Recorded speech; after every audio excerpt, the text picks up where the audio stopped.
all for attending the unveiling of Mark Dallas Way today.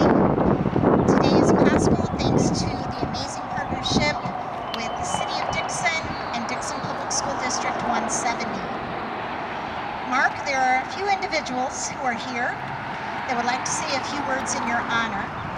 So let me start out and help you welcome Mr. Brad Sibley. Brad is the person who nominated Mark for this through the Dixon School Board and then approved by the City Council. So welcome, Brad.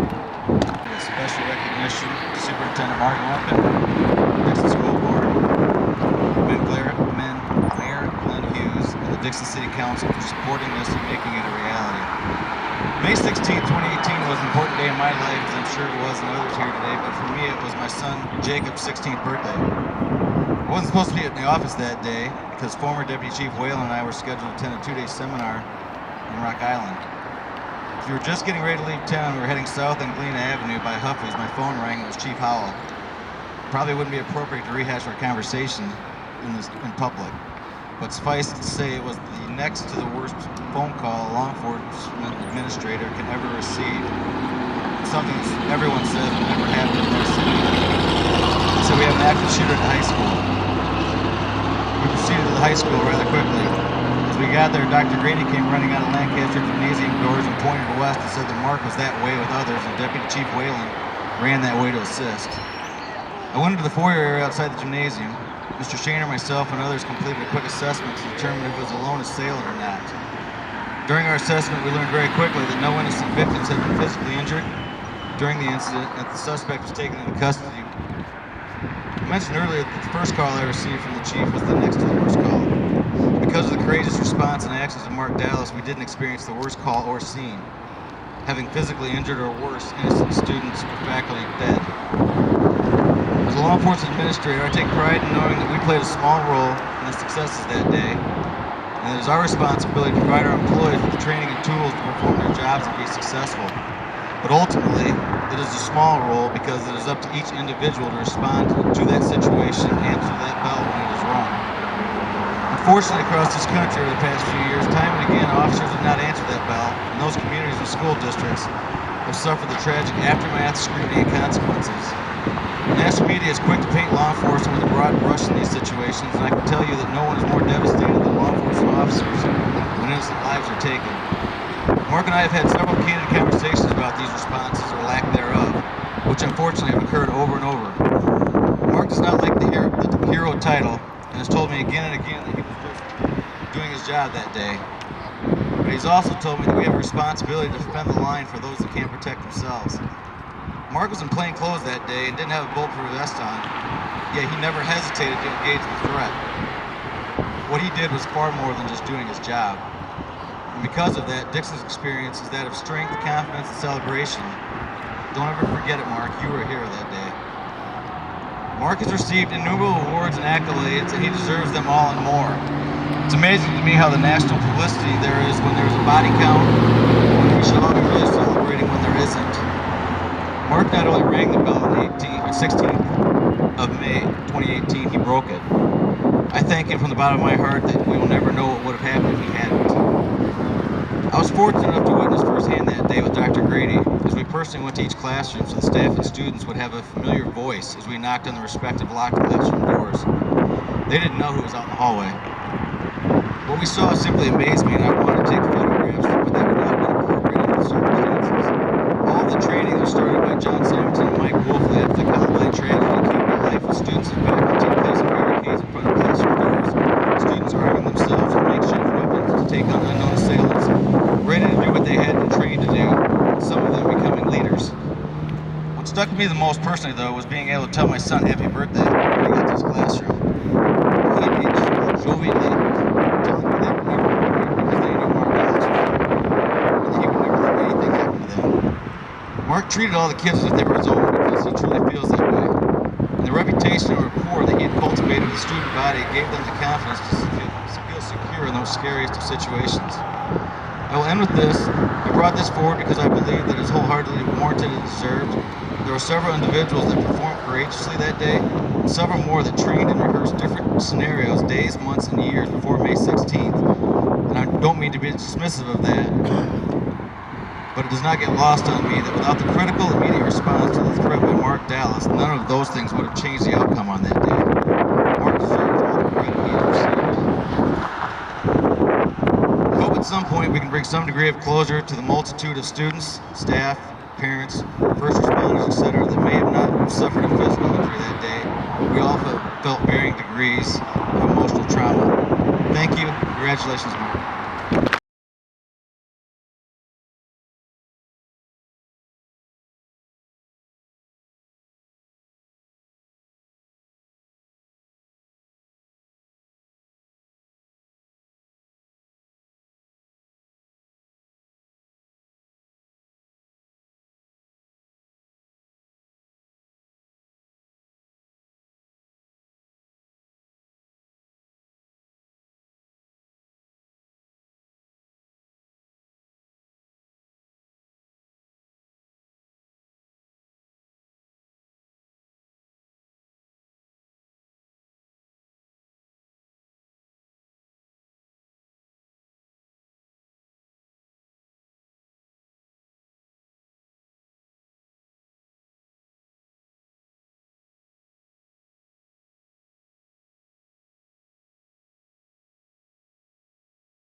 Good afternoon.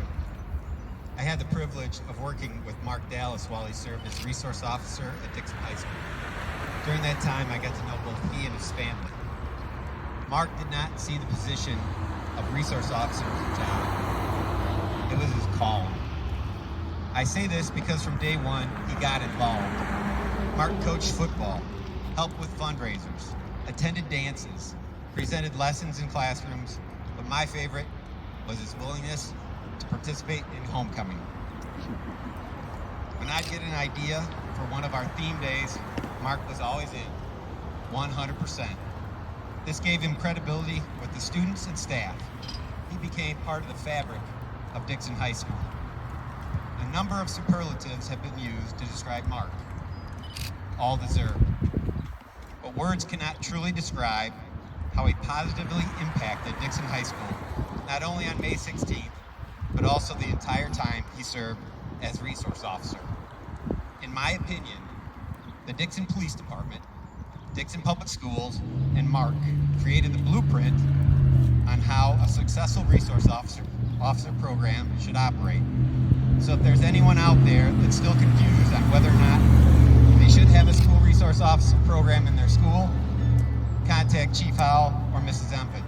Not that I want to give you any more work, Chief, or Mrs. Empin. In closing, I'd like to thank Mark again for his actions on May 16, 2018. Personally, he allowed me to finish my career as principal at Dixon High School.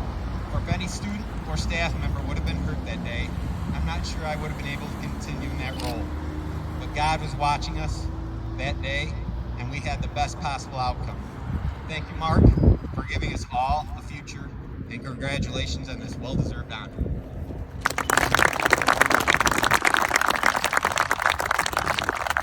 Officer Mark Dallas.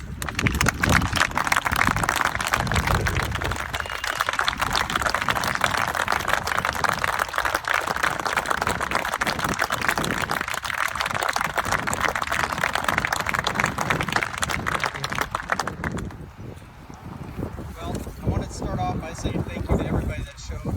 It's awful hot out here, so I'll try to keep it real short. I'm honored to be recognized by the school district and the city of Dixon. I have many people I'd like to thank. First off, I'd like to thank my family, especially my wife, Jennifer, who had her entire family in the school that morning. I want to thank my son Joshua, my daughter Lauren, close friends Brad and Katie Sidley, Clay and Mary Whalen, and Matt Kahn. I cannot forget Jim Murtis and Christine Busco with his staff from Murtis Law Office. May 16, 2018 is a date that many of us think about often. Our community was another victim of a trending crime, but we were very fortunate that the Dixon Police Department had placed well-trained school resource officers in their schools for over a decade. Dixon PD had trained for that day and continue to train the officers for every type of situations. I have said this before, that training is the key to a successful outcome in stressful situations, along with having the proper personnel in those positions.